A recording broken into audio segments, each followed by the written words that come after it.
বন্ধুরা, আপনারা নিশ্চয়ই ভালো আছেন। আসসালামু আলাইকুম। আমার নাম জাহিদ আজাদ। আমি একজন লয়ার।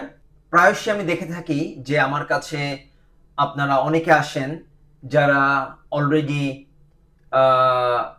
প্রবলেমের ভিতরে আছেন, যে আপনার ভিসা রান আউট হয়ে যাচ্ছে, আপনার ভিসা কিনতে হয়েছে আপনাদেরকে বিভিন্ন জায়গা থেকে, সেখানে আপনারা 10 থেকে 20 হাজার পাউন্ড পর্যন্ত আপনারা পে করে থাকছেন, এবং যেটা হচ্ছে 6 মাস পরে কোম্পানি বন্ধ হয়ে যাচ্ছে। তো তখন আবার আপনাকে কিনতে হচ্ছে এখানে থাকার জন্য। এই যে প্রবলেমগুলো আমরা লক্ষ্য করি প্রায়শই, এবং আপনারা ডানে বামে যেদিকে তাকাবেন দেখবেন এই প্রবলেমগুলো আপনাদের হচ্ছে। এর থেকে বাঁচার উপায় কি? আপনারা বিভিন্ন লয়ারের কাছে যান, আপনারা বিভিন্নভাবে তাদের কাছ থেকে সাহায্য চান, কিন্তু আসলে আপনার যে সাহায্যটা আপনার নিজেকেই করতে হবে। সেই সাহায্যটা হলো আপনার নিজেকে একটা কোম্পানি দাঁড় করতে হবে যখন আপনার হাতে সময় থাকবে। তো পুরো প্রসেসটা আমি বলবো 6 থেকে 8 মাসের প্রসেস। 1 বছর হলে বেটার হয়। তো ধরে নিই আমরা 6 মাসের প্রসেস। এখানে কোনো পার্টিকুলার টাইম নাই আপনার জন্য যে আপনার কোম্পানি ওপেন করার 1 বছর পরে আপনাকে অ্যাপ্লাই করতে হবে। আপনি যখনই অ্যাপ্লাই করতে পারেন, এটা কোনো সমস্যা নাই। এবং এখানে কোনো বাধ্যবাধকতা নাই যে আপনার কোম্পানিতে আপনার 100,000 পাউন্ড অথবা 200,000 পাউন্ড পার ইয়ার টার্ন ওভার হতে হবে। হোম অফিস যেটা দেখে সেটা হলো যে আপনার কোম্পানি রিয়েল কিনা, এই জিনিসটা দেখার তাদের প্রয়োজন। এবং আপনার যে এইচআর পলিসি আছে, টার্ন ওভার আছে, এই সবগুলো ঠিক আছে কিনা, আপনার রেগুলার আপনার কোম্পানিতে রিয়েল কোম্পানি কিনা, এই জিনিসটা তারা মোস্টলি দেখে থাকে। তো আপনাদেরকে আমি খুবই সংক্ষেপে বলবো যে কি করে একটা কোম্পানি আপনি সেট করতে পারবেন, এবং সেখান থেকে আপনি স্পন্সর লাইসেন্স বের করতে পারবেন অ্যাপ্লাই করে। সেই স্পন্সর লাইসেন্স পাওয়ার পরে কিভাবে আপনি ওয়ার্ক পারমিট বের করতে পারবেন সেখান থেকে, সে পুরো প্রসেসটা আমি আপনাকে ভিডিওর মাধ্যমে আজকে জানাবো। এই ভিডিও দেখলে আপনারা পুরোটা যদি আপনি আমার সাথে থাকেন, আমি আশা করি আপনাদের অনেক সময় সেভ হবে এবং অনেক টাকা সেভ হবে। তো দেরি কেন করি, চলুন শুরু করি। তো মেইন আমি এখানে কি আজকে আলোচনা করব সেটা হলো, প্রথম হলো আপনি নতুন কোম্পানি কি করে খুলতে পারবেন, সেকেন্ড হলো কোম্পানিকে স্পন্সর লাইসেন্সের জন্য কিভাবে প্রস্তুত করতে পারবেন, 3 নম্বর হলো স্পন্সর লাইসেন্স কিভাবে নিতে পারবেন, 4 নম্বর ওয়ার্ক পারমিট কি করে আপনি বের করতে পারবেন। প্রথমে যেটা করবেন সেটা হলো কোম্পানি সেটআপ। আচ্ছা, কোম্পানি সেটআপ করতে আপনার কি কি লাগবে? আপনার যেটা লাগবে, একটা কোম্পানির নাম লাগবে। মনে করেন ধরি এজেড ট্রেডিং কোম্পানি, যেটা আমার আছে। মনে করেন এজেড ট্রেডিং কোম্পানি, এই কোম্পানিটা আপনি ওপেন করলেন। কোম্পানি অ্যাড্রেস আপনি যেখানে আপনি কোম্পানিটা সেট আপ করছেন সেই অ্যাড্রেস দিতে পারবেন। অ্যাজ এন এক্সাম্পল, আপনি ইলফোর্ড লেনে একটা ছোট্ট একটা শপ নিলেন, ওইটা আপনি অ্যাড্রেসটি ইউজ করলেন। ডাইরেক্টর ডিটেলস, আপনি যে কোম্পানির ডাইরেক্টর হতে পারেন সেই কোম্পানিতে আপনার ডাইরেক্টর যে আপনার নাম এবং ঠিকানা, আপনার এনআই নাম্বার, আপনার পাসপোর্ট অ্যাড্রেস, সবকিছু ডিটেলস সবকিছু দেওয়া লাগবে ওয়েবসাইটে। তারপরে আপনি পাবেন হলো এসআইসি কোড, এবং লাস্টে হলো আপনাকে একটা বিজনেস ব্যাংক অ্যাকাউন্ট ওপেন করতে হবে। এই যে প্রসেসটা আমি আপনাকে বললাম, এই প্রসেসটা করতে খুব বেশি সময় লাগে না, এটা অনলাইনে সবাই করতে পারে।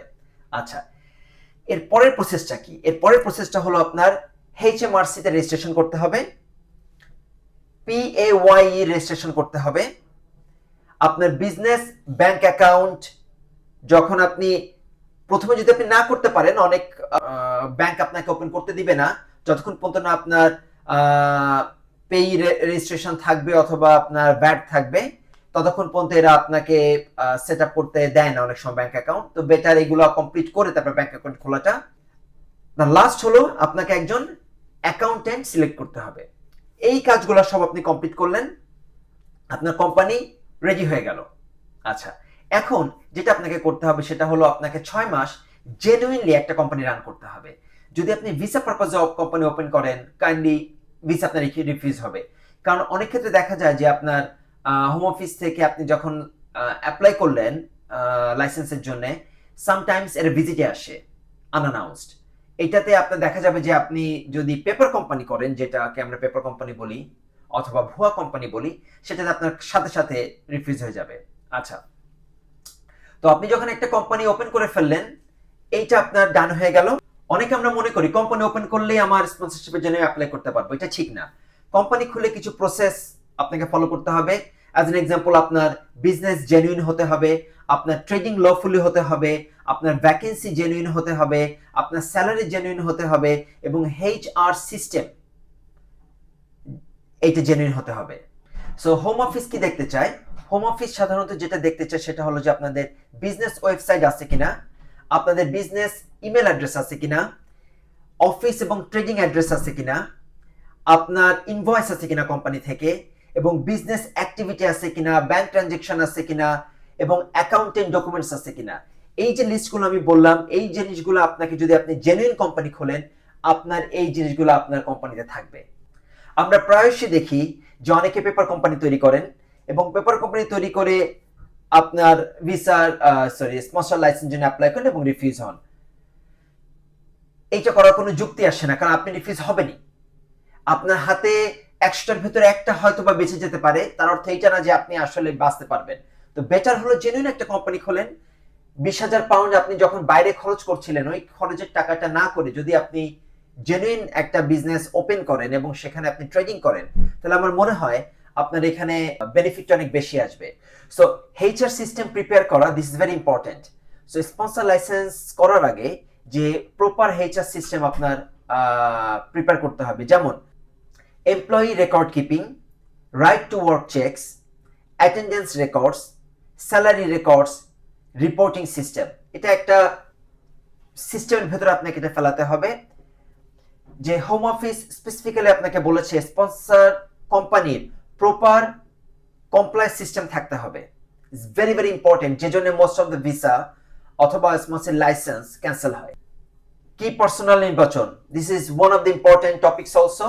এটা হলো যে আপনার স্পন্সরশিপ লাইসেন্সের জন্য নরমালি লাগবে অথরাইজিং অফিসার, কি কন্টাক্ট, লেভেল 1 ইউজার। এরা ট্রাস্টওয়ার্দি হতে হবে। ইমিগ্রেশন ব্রিচ হিস্ট্রি থাকলে সমস্যা হতে পারে। মনে রাখবেন, হোম অফিস আপনাকে ট্রাস্ট করতে হবে অথবা তাদেরকে বিলিভ করতে হবে যে আপনার ভ্যাকেন্সিটা জেনুইন, নট ভিসা পারপাজে। মনে করেন আপনি একটা রেস্টুরেন্ট খুললেন, এই রেস্টুরেন্টে শেফ থাকতে হবে, ম্যানেজার থাকতে হবে, যেটা লজিক্যাল। যদি আপনি আইটি কোম্পানি খোলেন তাহলে সেখানে ডেভেলপার থাকতে হবে, এটাও লজিক্যাল। তো যদি আপনি র্যান্ডম কোম্পানি খুলে ফেক রোল দেন, তাহলে আপনার কোম্পানি রিফিউজ হবে 100%। আমরা প্রায়শই ভুল করে থাকি যে আপনার স্যালারি থ্রেশহোল্ড যেটা, এইটা অনেকে আমরা অ্যাভয়েড করি। আপনারা যখন সব জেনুইন ভাবে এই ট্রানজেকশন গুলো করলেন এবং এই প্রসেস ফলো করলেন, তারপরে আপনি স্পন্সরশিপ লাইসেন্স অ্যাপ্লাই করতে পারবেন। অনলাইনে স্পন্সরশিপ লাইসেন্স সাবমিট করা যায়। আপনার হোম অফিস ফি লাগবে, যেটা হলো স্মল স্পন্সর যদি আপনি অ্যাপ্লাই করতে চান সেখানে আপনার লাগবে 611 পাউন্ড। আর যদি আপনি লার্জ স্পন্সর অ্যাপ্লাই করতে চান সেখানে আপনার লাগবে 1682 পাউন্ড। সাপোর্টিং সবকিছু ডকুমেন্ট আপলোড করতে হবে। কমপ্লায়েন্স ভিজিট হতে পারে, সো বি কেয়ারফুল। এগেইন আমি বারবার আপনাকে নিষেধ করছি যে আপনারা পেপার কোম্পানি করবেন না, আপনারা জেনুইন কোম্পানি করুন। তো যখন অ্যানাউন্স অথবা আনঅ্যানাউন্স ভিজিট আসে হোম অফিস থেকে, তারা কি চেক করে? তারা চেক করে অফিস রিয়েল কিনা, আপনার বিজনেস জেনুইন কিনা, আপনার ভ্যাকেন্সি জেনুইন কিনা, আপনার HR সিস্টেম ইন প্লেস আছে কিনা। এই HR সিস্টেম, এটা একটা খুবই জটিল প্রসেস, যেটা আপনারা যদি একা একা করতে চান সেখানে পসিবিলিটি হাই যে আপনার ভিসা রিফিউজ হবে অথবা আপনার স্পন্সরশিপ লাইসেন্স পাবেন না আপনি। সো স্পন্সরশিপ লাইসেন্স অ্যাপ্রুভ হলে কি হবে? একটা SMS পাবেন, তারপর সার্টিফিকেট অফ স্পন্সর, যেটাকে আমরা কস বলি, সেটা অ্যাসাইন করতে পারবেন। তারপর এমপ্লয়ি অথবা এলিজিবল ডাইরেক্টর, স্কিলড ওয়ার্কার অথবা যেই থাকতে পারে তার জন্য ভিসা অ্যাপ্লাই করতে পারেন। অ্যাপ্লাই করার সময় কি কি নরমালি লাগে? কস লাগে, স্যালারি ডিটেলস লাগে, ইংলিশ রিকোয়ারমেন্ট লাগে এবং জেনুইন এমপ্লয়মেন্ট এভিডেন্স লাগে।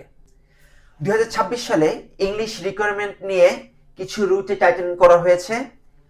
তো হোম অফিস স্পন্সর কমপ্লায়েন্স নিয়ে অনেক বেশি অ্যাগ্রেসিভ, এবং ফেক পেরোল স্পন্সর বা ফেক জব দিলে যেটা আপনার স্পন্সরশিপ লাইসেন্স রিভোক হতে পারে। ইভেন তো আপনি স্পন্সরশিপ লাইসেন্স পেলেন, কিন্তু আপনার যখন আপনি ভিসার জন্য অ্যাপ্লাই করলেন তখন আপনার স্পন্সরশিপ লাইসেন্স রিভোক হতে পারে, ভিসা ক্যান্সেল হতে পারে এবং ফিউচার ইমিগ্রেশন ব্যান পর্যন্ত হতে পারেন যদি আপনি কোনো 2 নম্বরই করেন।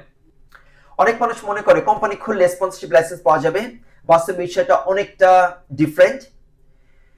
প্রপার স্ট্রাকচার, জেনুইন বিজনেস এবং কমপ্লায়েন্স ছাড়া স্পন্সরশিপ লাইসেন্স পাওয়া এখন অনেক বেশি কঠিন। তাই শুরু থেকে সঠিক প্রিপারেশন খুবই গুরুত্বপূর্ণ। খেয়াল রাখবেন, আপনারা যখন এই ধরনের একটা কাজ করতে যাবেন, এটা একটা বিশাল সিদ্ধান্ত আপনারা নিতে যাচ্ছেন যদি করে থাকেন। আমি আপনাদেরকে রিকোয়েস্ট করব এমন কারোর পরামর্শ নিন যে বিষয়টা সম্বন্ধে জানে। আপনারা 2 নাম্বার যারা আছে এই ধরনের বেচা কেনা করে তাদের কাছ থেকে দূরে থাকবেন, কারণ যারা এই ধরনের কোম্পানি খুলে আপনার কাছে সেল করে তাদের টার্গেট হলো 6 মাস পরে কোম্পানি বন্ধ করে দিয়ে সবকিছু প্যাক আপ করে ফেলা, যেটা আপনার জন্য বিশাল ক্ষতিকর, কারণ আপনি ওখানে থাকতে পারতেছেন না। আপনার যদি নিজের কোম্পানি হয়, আপনি 100% শিওর যদি আপনি জেনুইন বিজনেস করেন, ইউকে গভর্নমেন্ট যদি দেখে যে আপনি জেনুইন বিজনেস করছেন, হোম অফিস যদি দেখে যে আপনি জেনুইন বিজনেস করছেন, তাহলে আপনাকে স্পন্সরশিপ লাইসেন্স দেওয়া অথবা আপনার ভিসা অ্যাপ্লাইয়ের ক্ষেত্রে কোনো প্রবলেম হবে না। তো আমি স্পন্সর লাইসেন্স হেল্প করে থাকি এবং আপনাদের স্কিল ওয়ার্কার ভিসা, যে এক্সটেনশন ভিসা অথবা আপনার যে স্পন্সর লাইসেন্স পাওয়ার পরে যে ভিসা অ্যাপ্লিকেশন, সেগুলো করে থাকি রেগুলার বেসিস। সো আপনারা যদি কখনো মনে করেন যে আপনারা এই বিষয়ে কথা বলতে চান, আমি কোনো কনসালটেশন ফি নিব না ইন দ্য বিগিনিং, আমি আপনাদেরকে গাইড করতে পারবো। আপনারা যখন কাজ শুরু করবেন, হ্যাঁ আমরা তখন কথাবার্তা বলবো আমি কত টাকা নিতে পারি। আপনাদের যত রকম সমস্যা আছে আপনি কাইন্ডলি আমার কাছে অ্যাপ্রোচ করুন। ভালো থাকবেন এবং এই ভিডিওটি শেয়ার করুন, সাবস্ক্রাইব করুন, যাতে আমি আপনাদের কাছে আরো বেটার ভিডিও নিয়ে আসতে পারি। Keep in touch, best of luck, আসসালামু আলাইকুম, বাই বাই।